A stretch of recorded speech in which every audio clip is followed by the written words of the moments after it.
Hi everyone. Okay, I don't know. I think God put in my heart to do this little video about what happened to me with my retinal detachment, and just to give people a heads up about what to be aware of if you have certain symptoms in your eyes, what to watch out for.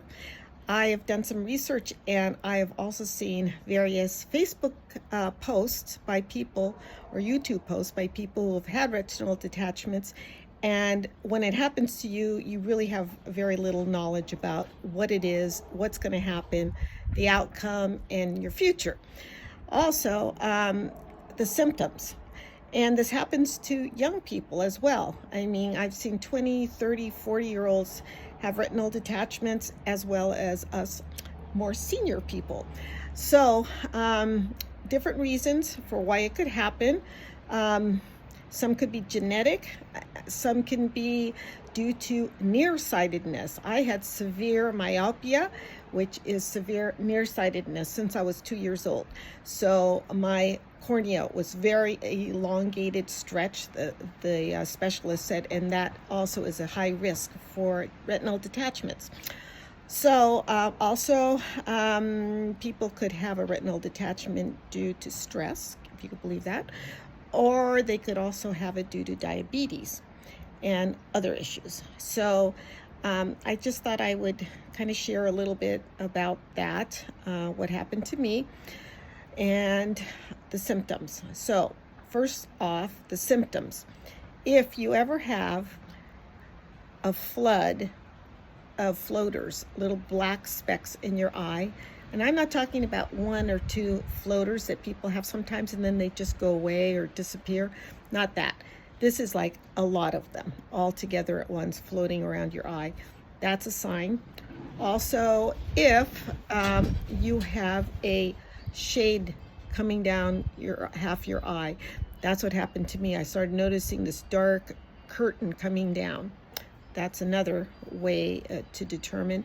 And or if you have like a flash of light in your eye. Those are some of the signs and symptoms of a retinal detachment. The first thing you need to do if you have any of these symptoms is to seek out a retinal specialist immediately. And not just an optometrist. I'm talking ophthalmologist, retinal specialist. Also, some people have gone to a emergency hospital for treatment or to find out what is happening. And many times, and I've heard sad stories from people that have gone, and the doctors there are not specialists and they don't have the equipment to do the testing that's necessary. And I've heard of people that have been told, oh, it's nothing, don't worry about it, you can go home. And in the end, the person had a macular hole detachment. So in the end, the best thing to do is to contact a specialist, and he will direct you to wherever you need to go. And usually it's an immediate procedure, because you don't want to wait more than a day if you have that, because it could keep detaching and it could get worse and cause more problems with your vision. So anyway, I'm just so thankful that in my case, when it happened to me on a Sunday morning, it was a Sunday morning, and I asked the first time it happened to me 2 years ago, and the optometrist said that he would come down immediately and he would look at my eye, and he did, and he says, okay, you do have a detachment, I'm sending you directly to a specialist. That was a blessing, because then that specialist did a procedure on my eye. It wasn't major surgery, but it was a pneumatic retinoxy. I can never say that word. Anyway, it was a procedure that they do that is not under like a major surgery procedure, but they laser the holes to close them. And I still had to do the follow-up face down, and I'll talk about that later.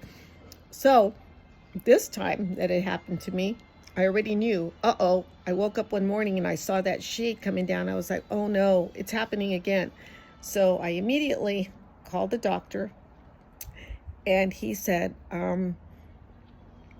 since we can't do surgery today, it's a Sunday, it was also a Sunday, he said, I'll contact the hospital where the surgeons are going to be tomorrow, and we'll set you up for an appointment first thing in the morning. So I was blessed that way that they treated it quickly. Of course, I was going, waiting a whole day, but that's okay. It was fine. I went to the hospital where the surgery was done by the specialist, and that was another, time to get ready for what was coming after that. Now, once it happens to you, you have to follow the doctor's directions, because depending on where the detachment is in your eye, depends on the mode of recovery, which means face down. You might have to, what they do is they put a gas bubble in your eye, because the retina is detaching from the back of the eye. And so it's like wallpaper. They say it's up against a wall and it starts coming off. So they put a gas bubble in it to push it back. So that gas bubble has to stay pushing against the back of the eye so it'll reattach. So, which means depending on where it is, what quadrant it is in your eye, is how you're going to have to keep your head in what position. So the first time I had to be like this all the time, walking around for 2 weeks like this, face down the first 3 days, 3 to 7 days. I can't remember now. It was a long time. It was terrible. And then this time I had to do face down for 3 days, and then I could lay on my left side.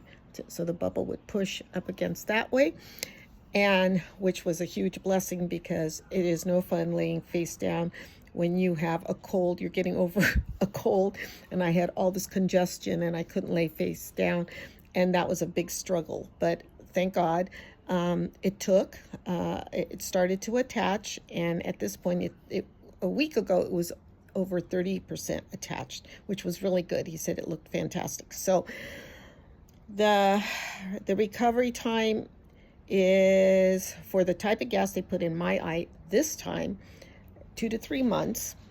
I'm in week 5 now. I am finally feeling like myself again. And the eye has the bubble, but it's been decreasing little by little, and now it's halfway down my eye.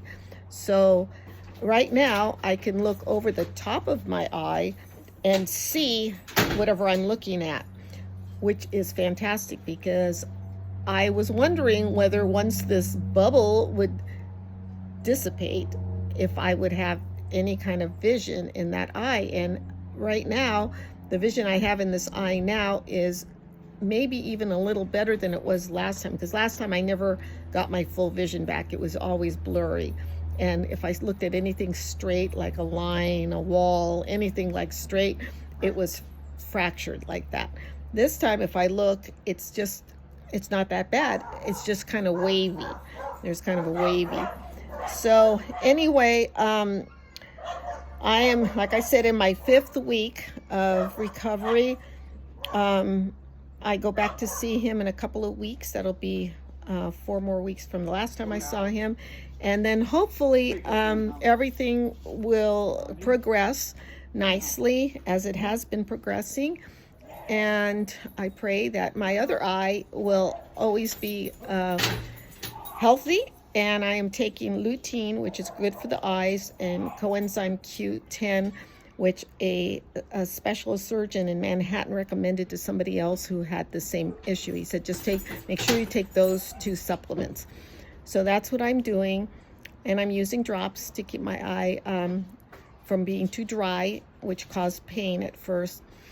And it wasn't super painful. It was just more like a dull pain. So all in all, that's my history of my retinal detachment. And I just encourage anybody who has had it or sees any of these symptoms just to run, not walk, to your nearest ophthalmologist or specialist. And I hope this might help somebody. And thank you for listening. Take care. Bye-bye.